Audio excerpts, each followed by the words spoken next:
Graça e paz, irmãos.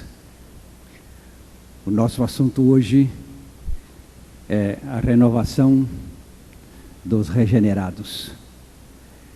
E já posso ir adiantando que é a nossa suprema dedicação a Cristo, a tônica de uma vida regenerada. Agora podemos abrir a palavra de Deus em nome do Senhor Jesus Cristo, ainda em João capítulo 3, versículo 3, porque este é o assunto único desta semana.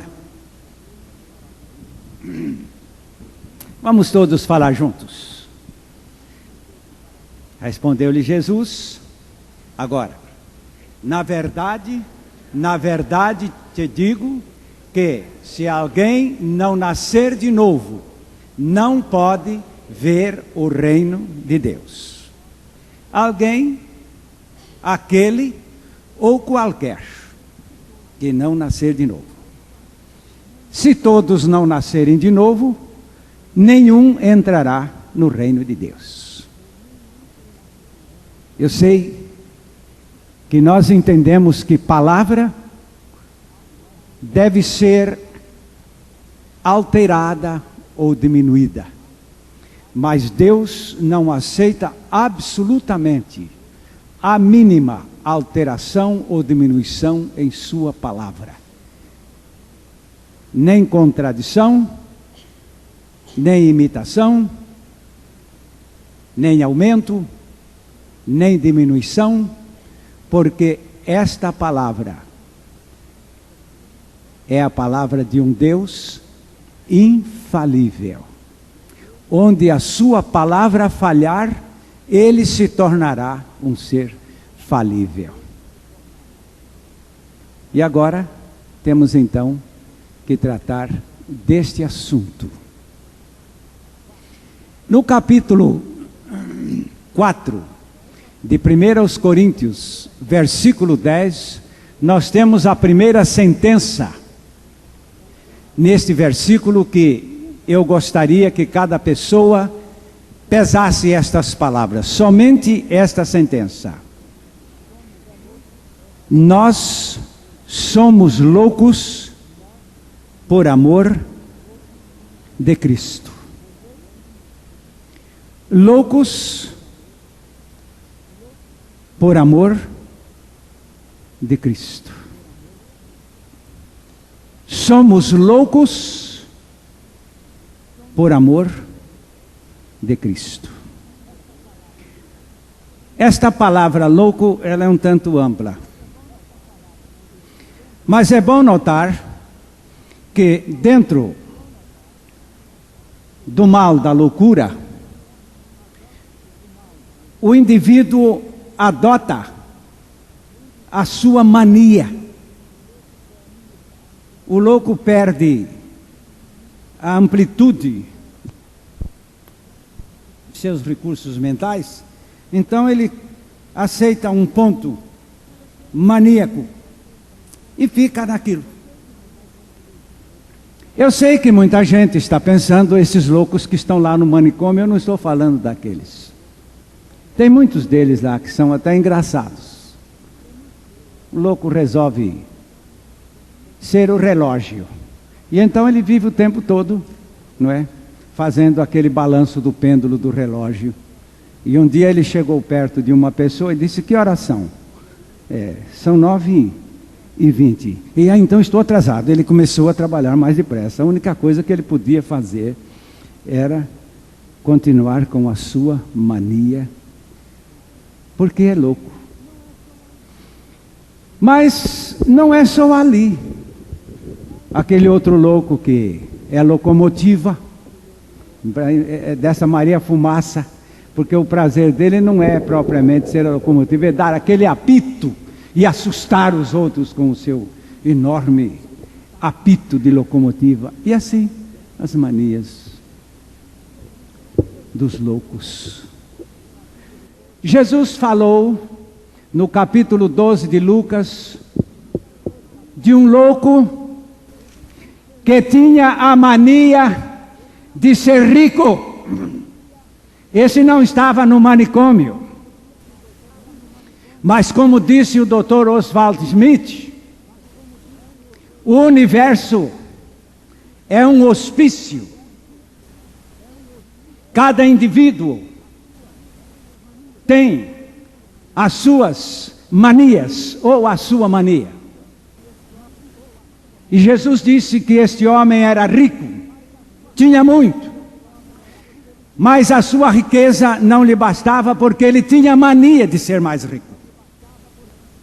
E com isto, ele resolveu construir tulhas maiores, celeiros maiores, para recolher ali a ultra safra que vinha de suas fazendas.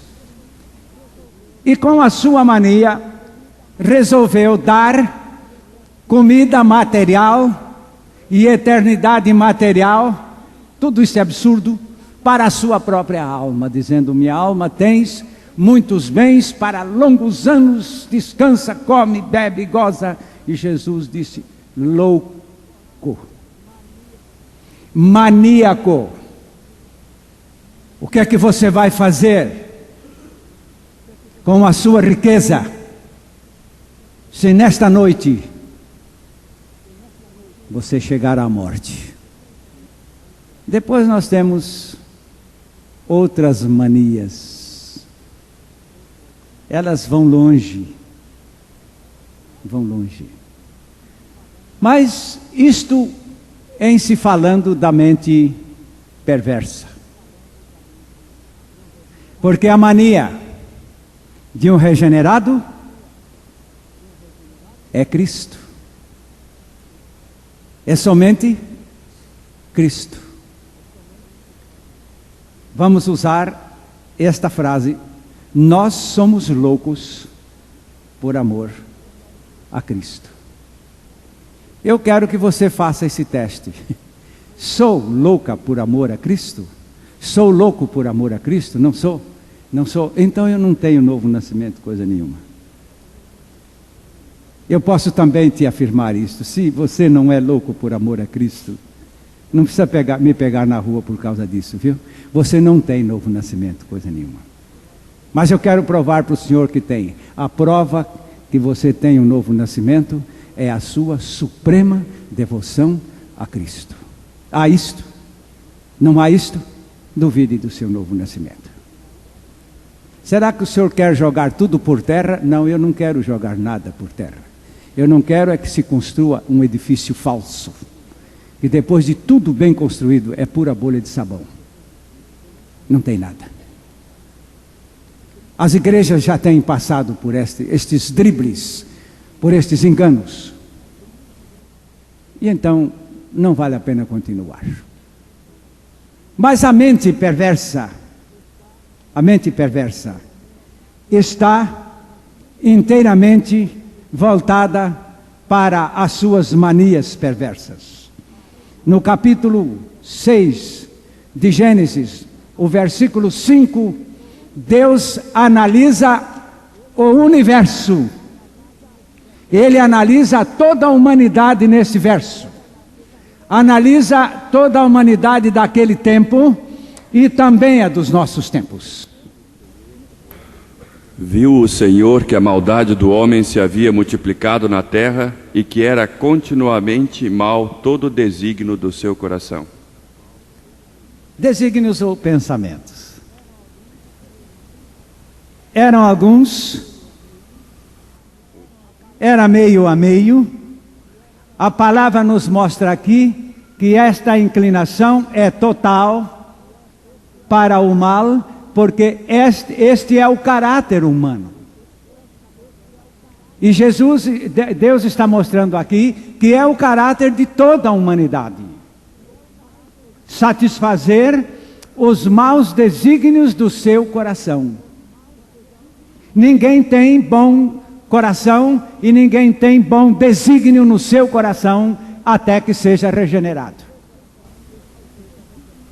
E então este mau desígnio do coração tornou-se o estado normal de cada pessoa.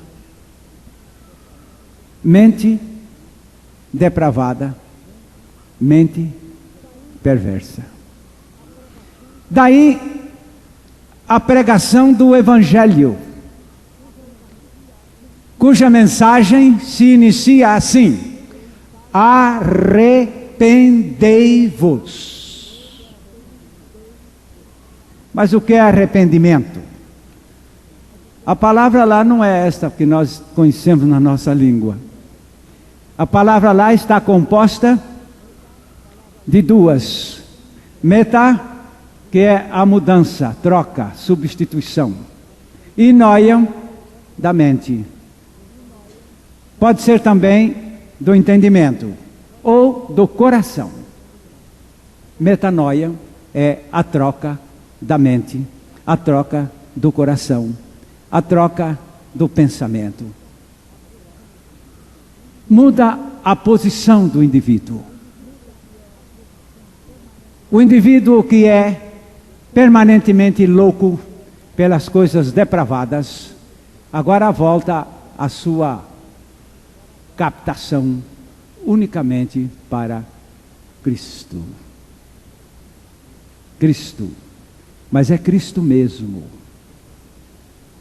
Vamos falar este versículo: nós somos loucos por amor a Cristo. Eu sei que muita gente não pode falar esta palavra, porque não há sinceridade nisto. É aqui que está a pedra de toque. Quando aquele moço rico procurou Jesus dizendo: que hei de fazer para herdar a vida eterna? Depois que o Senhor Jesus tratou com ele acerca da sua própria religião, que era fazer,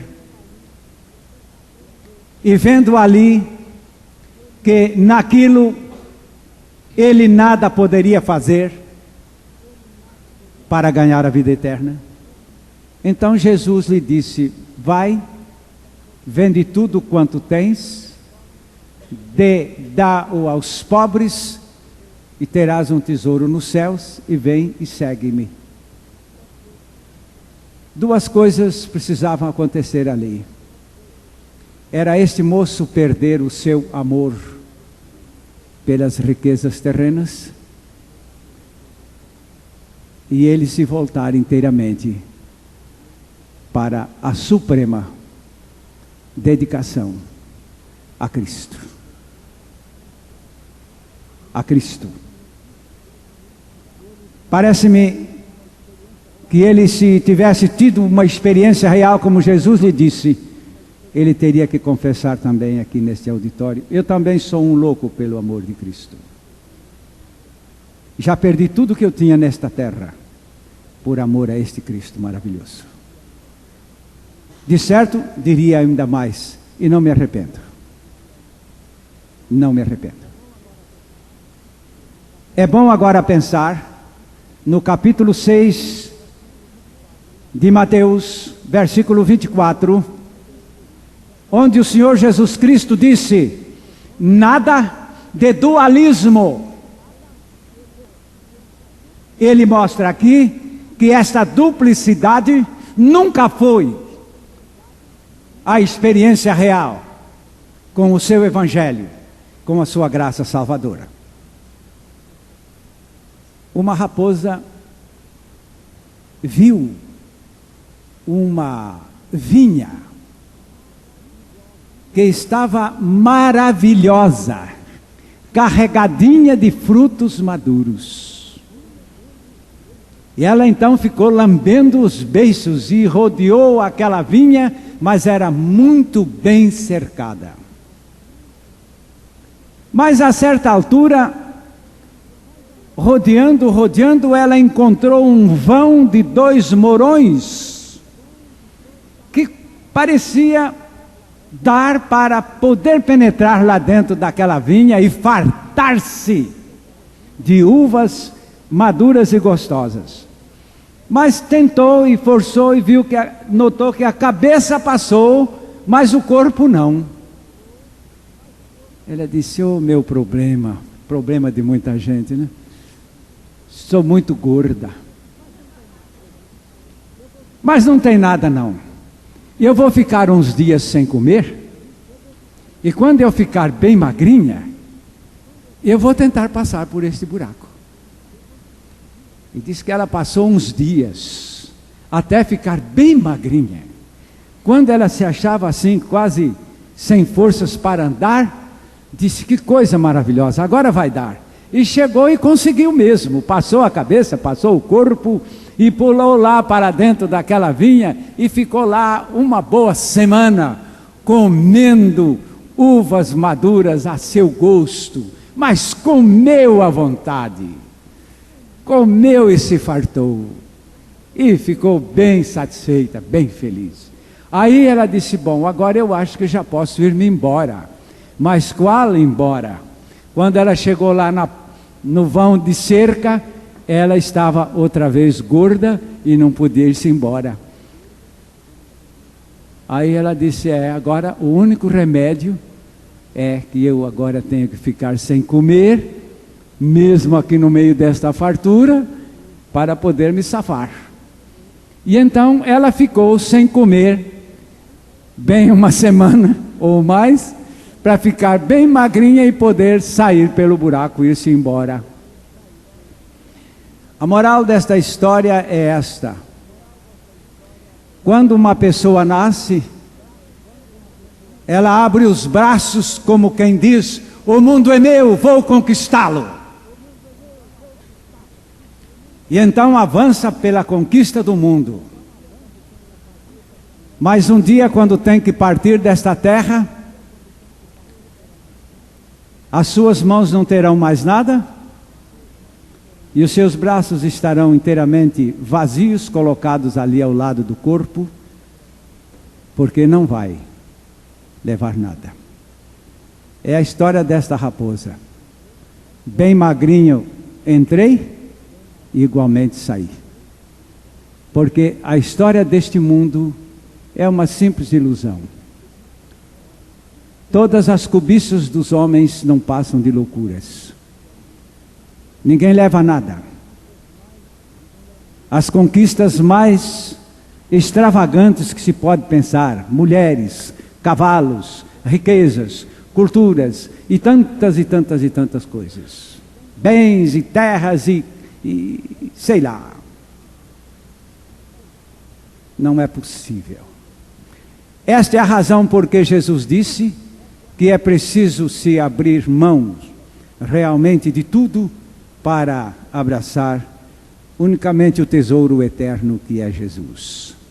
Agora Paulo fala com aqueles que estão regenerados. Primeiro, em 2 Coríntios 5:17, ele mostra que abriu-se mão de uma série de coisas para se abraçar a uma outra espécie de coisas.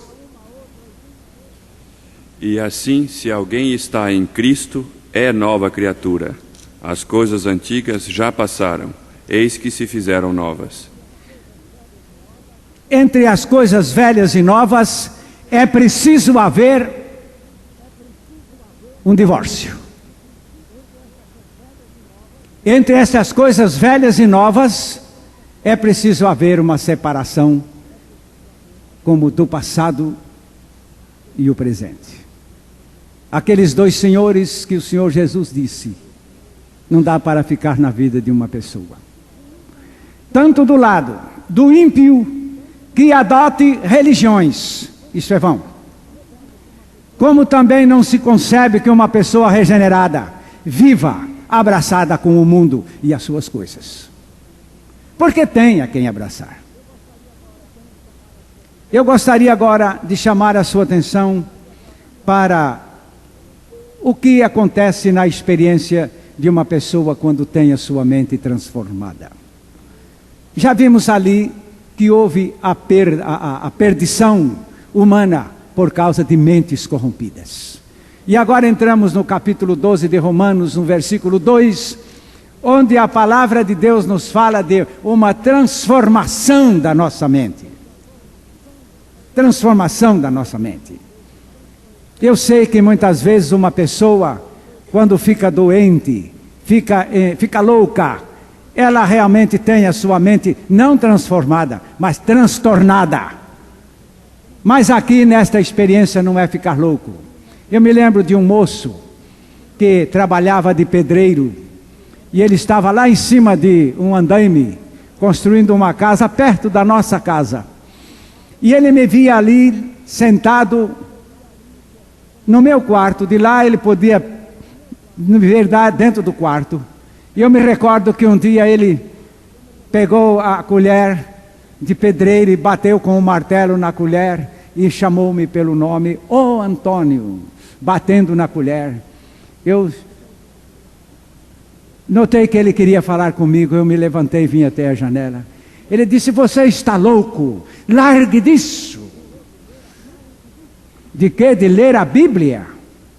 Você está louco.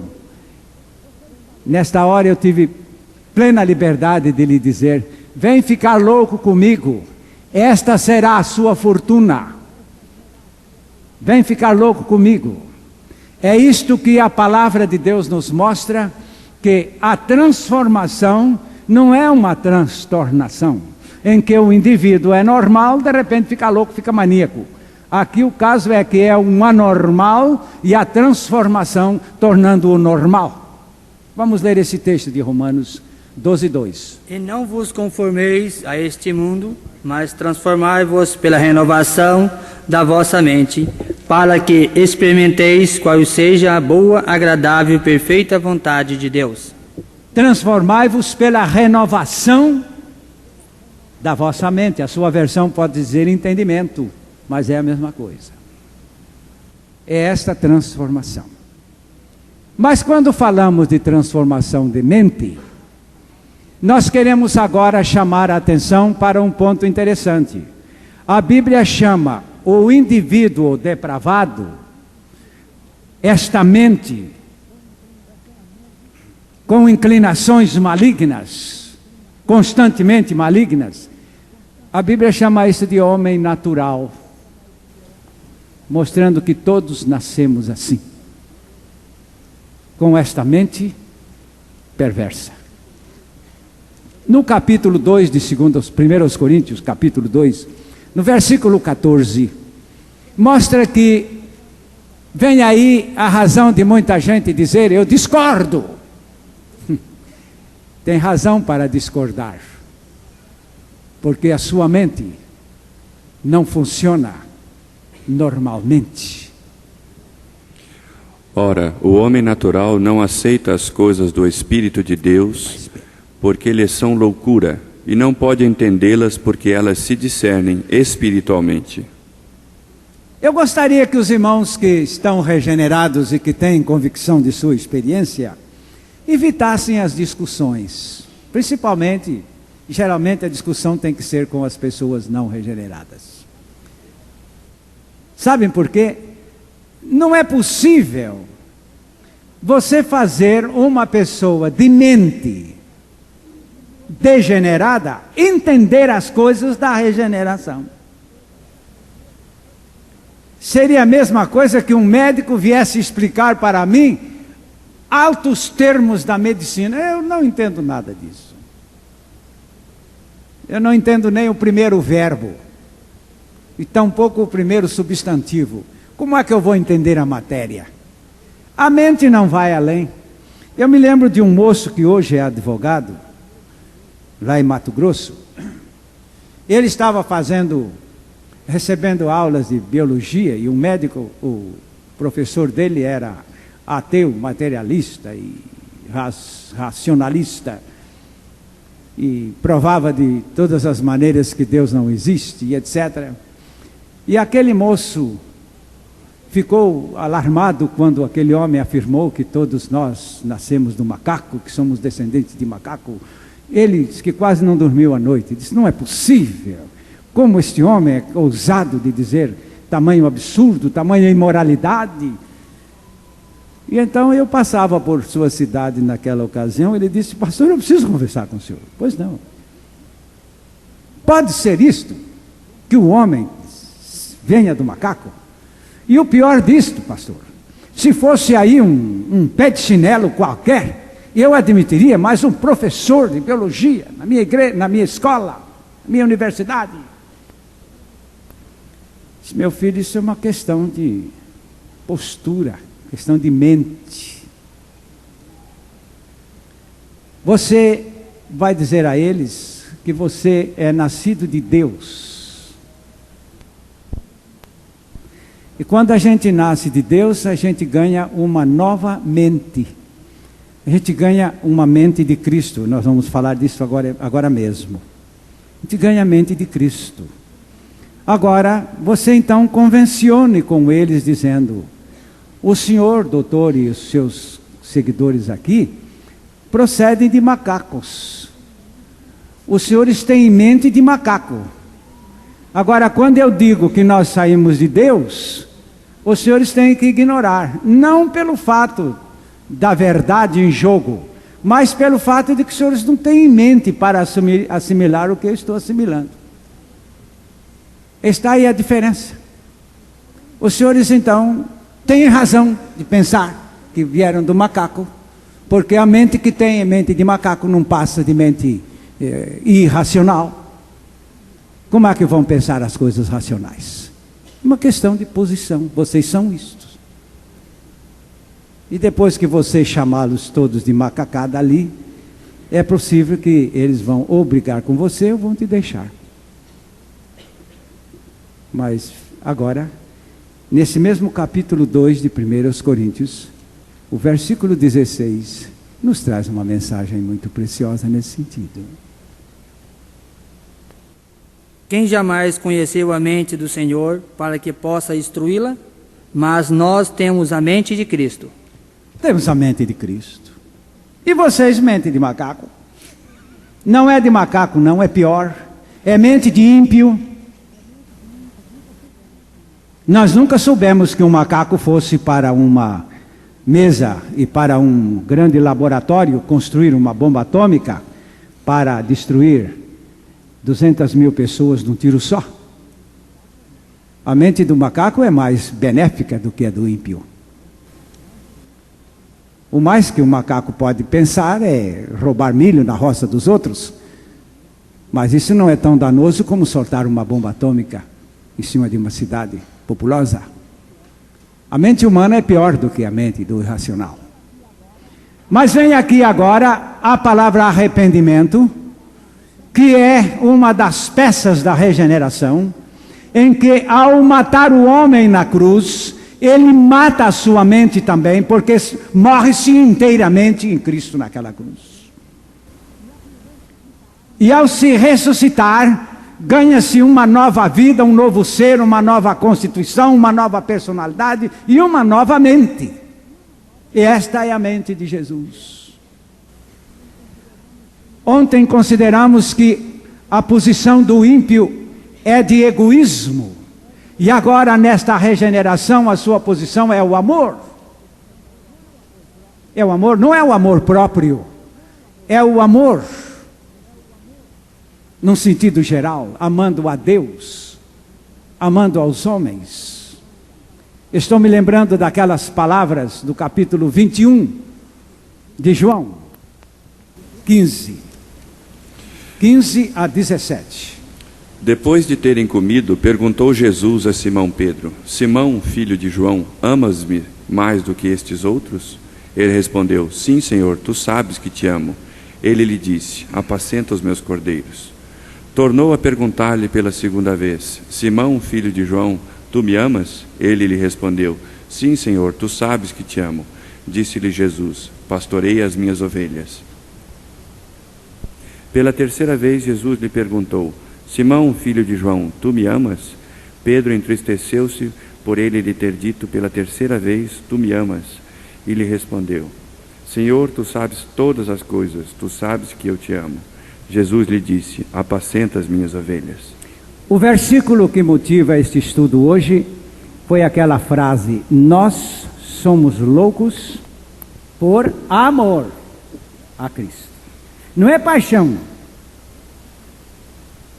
Não é paixão, não. A paixão é bestial. Amor é inteligente. E foi então o que Jesus condicionou tratando com Pedro: Pedro, tu me amas? E meus amados,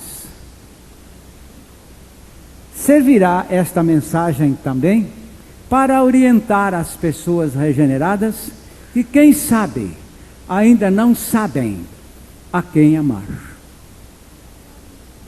Quem sabe ainda pensariam em que é para amar a Jesus também, não é assim? Darmos a Jesus uma parcela do nosso amor, mas a palavra de Deus nos mostra aqui que temos que amá-lo loucamente. Eu sei que muitas pessoas levantam esta pergunta: por que eu deveria amar a Jesus loucamente, como está aí na palavra? Um certo rei, jovem, o seu reino travou guerra contra um outro reino de um velho rei. E ele perdeu a guerra para o velho rei. E foi levado com toda a sua família para as prisões lá daquele reino. E ele permaneceu com a sua família ali naquelas prisões, até certa altura que o rei resolveu lhe dar um indulto parcial.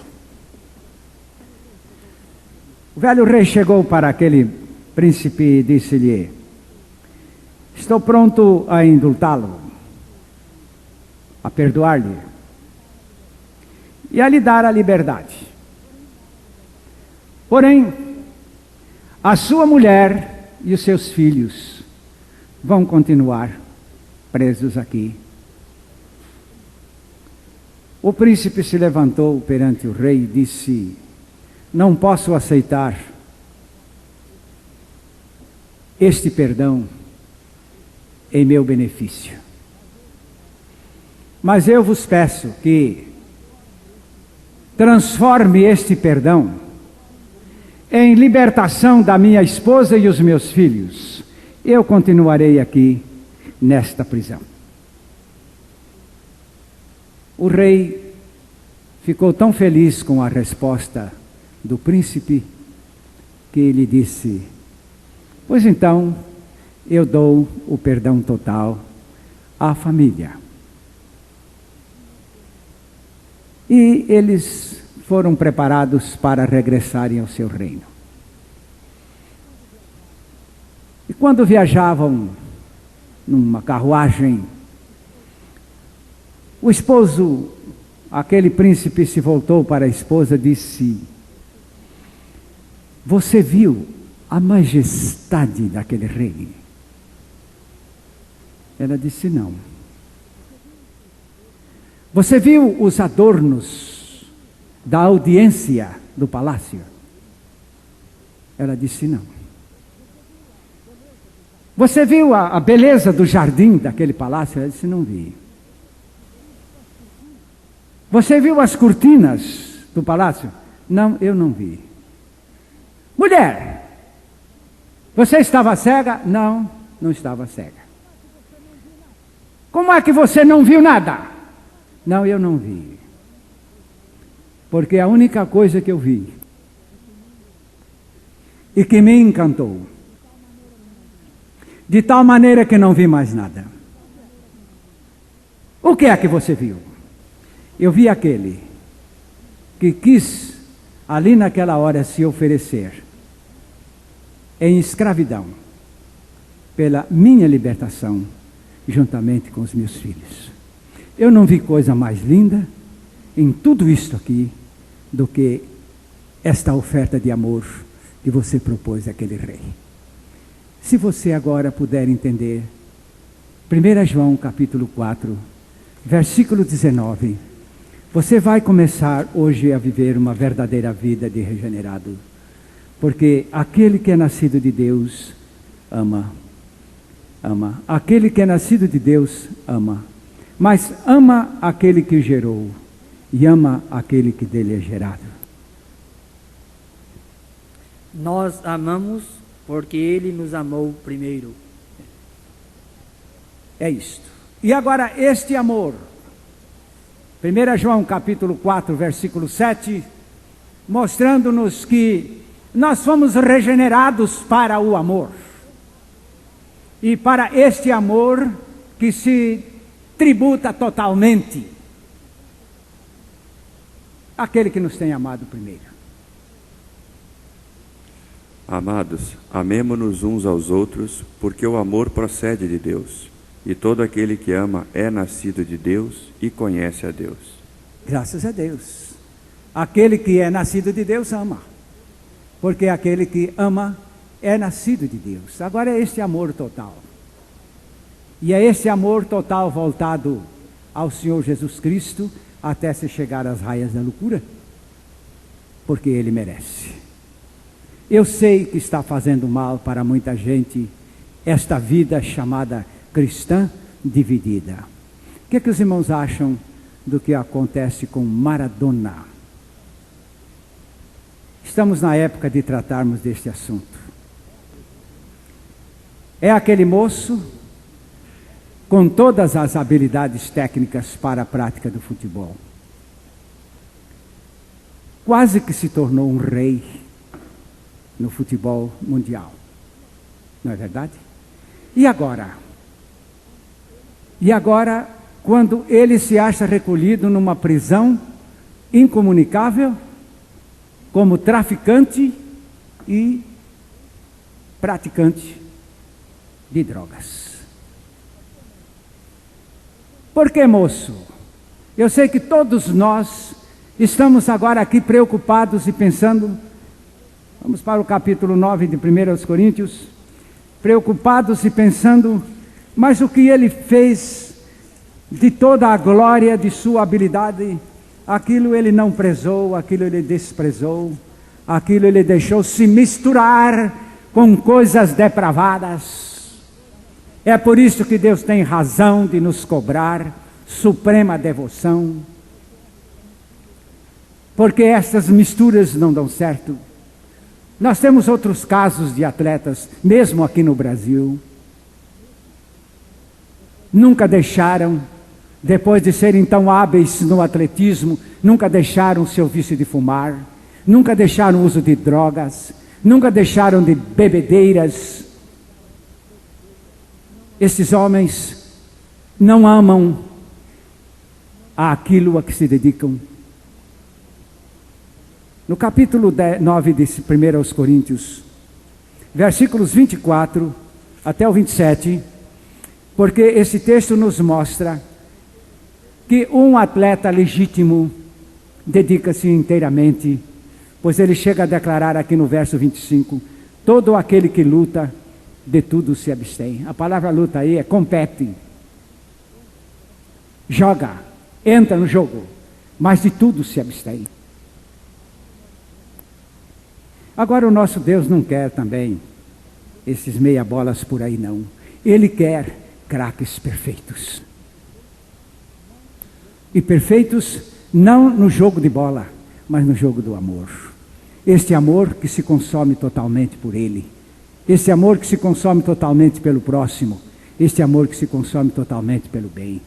Vamos a este texto, falando destes craques aqui da palavra de Deus. Não sabeis vós que os que correm no estádio, todos na verdade correm, mas um só leva o prêmio?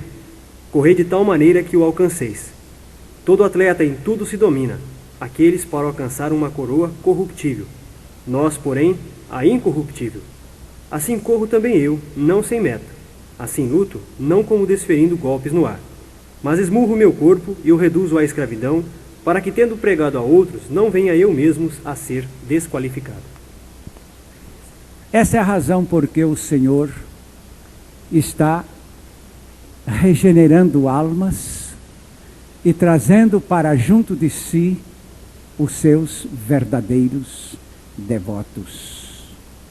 Pleno amor plena dedicação, plena submissão a este Deus maravilhoso. Agora é uma boa hora de levantarmos uma pergunta. É graça que Deus nos cobre amor? Eu também concordo com você. Não é graça que Deus nos cobre amor. Porque cobrar nunca foi a graça. E agora? Romanos, capítulo 5, versículo 5, mostrando-nos que Ele não nos cobra amor. Ele nos dá amor. Ele nos enche de amor. Ele nos transborda de amor. Ora, a esperança não confunde, porque o amor de Deus é derramado em nossos corações pelo Espírito Santo que nos foi outorgado. Graças a Deus. Ele não nos cobra amor. Ele nos transborda de amor. Ele nos faz cheios de amor, de tal maneira que tenhamos amor para dar. Amor que sobre. Amor que se volta para esse Pai maravilhoso e que se volta para a fraternidade. 1 João 5:1, onde a palavra de Deus nos mostra que um regenerado ama e a quem ama.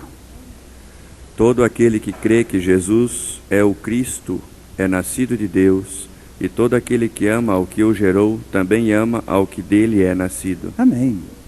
Amém. Esse amor maravilhoso que se volta para o Pai que nos tem amado e que se volta também para toda a fraternidade, para toda a irmandade, nesta mesma graça maravilhosa. Seria uma vida hipócrita declararmos amor sem vivermos o amor. Eu quero agora chamar a sua atenção para a confissão do amor. Porque nós passamos por este assunto e nós deixamos o Pedro declarando a Jesus: Senhor, eu te amo, tu sabes que eu te amo, tu sabes todas as coisas, tu sabes que eu te amo. Por que o Senhor está me fazendo repetir esta confissão? Toda pessoa que repete a confissão chega à experiência. O texto sagrado nos mostra que com a boca a gente faz a confissão até conseguir a crer no coração. Romanos 10:10 mostra-nos a psicologia que nos leva ao alcance da fé. Como estas coisas operam. Primeiro ficamos sabendo a palavra, confessamos-la até que ela se torne em fé dentro do nosso coração. E o Senhor vai mais adiante, descrevendo isto, no capítulo 1 de Josué, no versículo 8, mas vamos agora primeiro ao primeiro texto citado, mostrando que daí, quando a coisa chega ao coração, dá para entrar na prática, na ação. Pois é com o coração que se crê para a justiça, e com a boca se faz confissão para a salvação. É claro, com o coração se crê, mas para se chegar a esta fé, é preciso chegar à confissão desta palavra maravilhosa. Eu me recordo, quando eu comecei a praticar esta confissão, e eu sabia que eu podia fazer isto. Eu me lembro que eu estava numa fazenda lá no interior do estado de São Paulo, e os primeiros tempos eu confessava isto chorando. Senhor Jesus, eu te amo. Senhor Jesus, tu sabes que eu te amo. Eu te amo mais do que todas as coisas. Eu sou louco por amor a Cristo. Você está pensando que está ouvindo um louco? É louco mesmo. É louco mesmo. Eu tenho a minha identidade. Não cesses de falar deste livro da lei. Antes medita nele dia e noite, para que tenhas cuidado de fazer segundo a tudo quanto nele está escrito. Então farás prosperar o teu caminho e serás bem-sucedido. A confissão da palavra, fazendo-a descer ao coração para ser crida, e depois ele começa a mostrar os resultados. Isto se torna em ação. Vamos então a 3 palavras: confissão, fé e ação. Está bem assim? Anotem: confissão, fé e ação. Confesso a palavra de Deus, até crer no meu coração, até se tornar ato no meu comportamento. Mas o que eu quero chegar com vocês é com o amor. Porque a palavra de Deus diz: tu sabes que eu te amo, Senhor. Eu me lembro quando eu confessava isto chorando. Eu confessava chorando, sabe por quê? Eu percebia que o meu amor era muito fraco. Senhor, eu preciso crescer nesse amor. Tu sabes que eu te amo, mas eu não estou satisfeito com este amor que eu te amo, com que te amo. Eu quero te amar com muito mais amor. Até quando passei a confessar: tu sabes que eu te amo, e agora posso descansar com alegria neste amor, porque tu me deste este amor. Uma senhora nos conta a sua experiência, dizendo que o seu lar já estava destruído. 3 filhos pequenos, e ela não se entendia com o marido, e a vice-versa, e o lar estava destruído. Já estavam planejando cuidar dos papéis do divórcio, mas ela não se conformava com essa derrota. Lá nos Estados Unidos, passava por sua cidade um pregador argentino. E ela foi ouvir esse pregador. Ela começou a perceber que haveria uma fresta pela qual o seu lar poderia passar e ser consertado. Mas parece que está com este pregador. Então, no fim de uma reunião, ela procurou o pregador e disse: eu quero falar com o senhor. Disse: não vou ter tempo agora, mas vamos arranjar uma outra oportunidade. Na outra ocasião, ela chegou mais cedo com o plano de alcançar o pregador. Disse: agora não dá para falar com o senhor. Agora não dá, porque já está na hora de começar a conferência. O dia seguinte era a última oportunidade. Ele tinha que terminar a pregação e tomar o avião para ir para outra cidade imediatamente, naquela mesma noite. E quando estavam na porta, ela quis dizer-lhe: eu ainda preciso falar com o senhor. Ele disse: mas agora não dá mais. Eu sei que não dá mais, mas eu estou perdendo o meu lar. Eu estou perdendo meu esposo, eu estou perdendo meus filhos. Eu não amo mais, eu não gosto mais do meu marido.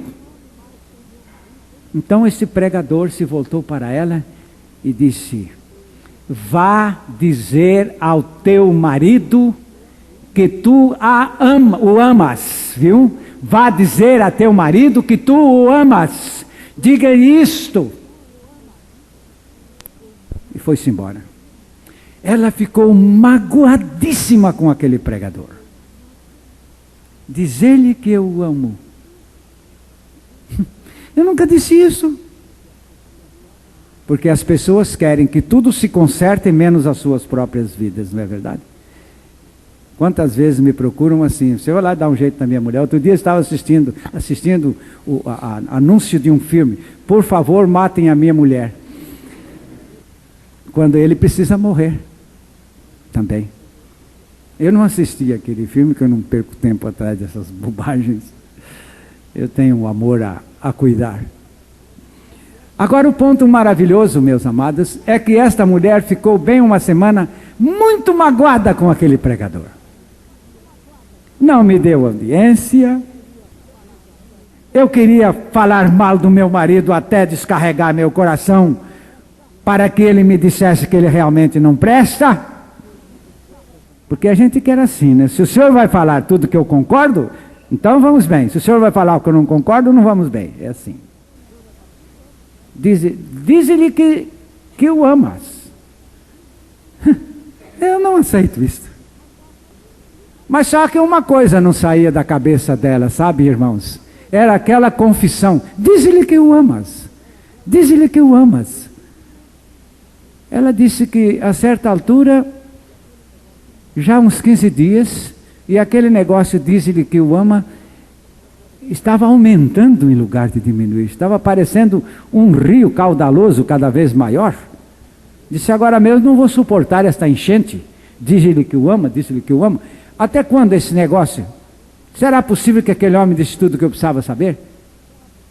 Disse sim. Mas a mente de macaco não aceita essas coisas. Então, a certa altura, ela disse, Deus, é o Senhor que está falando comigo, que eu devo confessar o meu amor para com o meu marido. Mas não será sincera esta confissão. Mas aquela frase, mas diz-lhe que o ama. Mas como é que eu vou dizer se eu não tenho esse amor? Mas diz-lhe que o ama. Ela foi se contorcendo até que afinal, bem Deus, então estou de acordo a lançar uma declaração de amor a ele. Mas eu não acredito no efeito disso, não. E a certa altura, naquele dia, ela se levantou decidida a tratar do assunto. Só que antes dela declarar-lhe esse amor, sabe o que ela fez? Foi tomar um banho bem gostoso, como se fosse uma noiva agora a se preparar para o seu casamento. Começa logo assim. Quando a pessoa começa a assumir proporções boas, até banho toma. Perfumou-se, arrumou-se, foi ao espelho. Eu não sei se os irmãos já notaram, mas eu vou dar um testemunho aqui, isso vai fazer mal para as cabeleireiras e cabeleireiros por aí. Eu já notei que as pessoas que se arrumam em casa ficam mais bonitas do que as que vão lá nos cabeleireiros. Isso acontece muito lá em casa. Não sei porquê. Eu ainda não vi uma vez que se viesse do cabeleireiro para dizer agora está magnífico. Não está. Melhor é quando você mesmo se faz. Não é por economia, não. É que não dá certo. Não vejo dar certo. Então ela não precisou ir ao cabeleireiro. Ela se adornou bem a seu modo, ao espelho, cuidadosamente e tal. E agora foi chegando a hora dela assumir aquela medida completamente estranha. Porque ela ainda estava pensando, quando foi na minha vida que eu disse a ele que eu amava? Acho que uma vez lá, quando éramos noivos. Eu acho que foi por isso que nós nos casamos até, viu? Depois, nunca mais, nunca mais. E quando começamos a brigar, então, muito longe desse amor. Em lugar de falar eu te amo, eu já falei para ele 1000 vezes eu te odeio, isso sim. Quando foi chegando a hora, ela ouviu que o carro entrou pela garagem. E ela foi lá, bem ao pé da porta, esperar por ele. E respirando fundo. E agora vai ser, quando ele chegar aqui, eu vou tomá-lo de assalto. Né? E esperou a hora que ele foi entrando. Ela parou em frente dele e disse, meu querido esposo, eu te amo. E o abraçou. Ele a abraçou. Olhou para a face dela. O que é que está acontecendo? O que é que está acontecendo? Não, é que eu te amo mesmo. Eu te amo mesmo. O que é isto? Eu te amo. E este casal confessa a sua felicidade, tanto da parte do marido como da parte da esposa. Um novo amor brotou, cresceu, floresceu, frutificou e continua sendo uma bênção. Ele não é pastor, mas prega esse testemunho para que todos entendam que o amor pode ser incentivado pela confissão. Mas a base se acha no capítulo 4 de 1 João, verso 7, que diz: Amados, amemo-nos uns aos outros, porque o amor procede de Deus, e todo aquele que ama é nascido de Deus e conhece a Deus. Fomos regenerados para amar os irmãos, para amar os perdidos e para amar até os inimigos, porque Ele tem transbordado o nosso coração com o seu maravilhoso amor. O amor de Deus está derramado em nossos corações pelo Espírito Santo que nos foi dado. Por isto podemos amar com o poderoso e divino amor. Agora podemos dizer a Jesus: Senhor Jesus, Tu sabes que eu te amo. Tu sabes que sou louco de amor por Ti e que Ele vem transbordar os nossos corações de amor para que neste amor o glorifiquemos com toda a sinceridade, com todo o louvor, com toda a nossa alma. E ainda a palavra de Deus nos mostra que a glória deste amor maravilhoso que enche os nossos corações se manifesta de uma maneira tão preciosa, é que este mundo que não sabe o que é o amor vai conhecer onde reside o amor, que é no coração das pessoas regeneradas. Vamos agora orar ao Senhor e vamos confessar-lhe o nosso amor.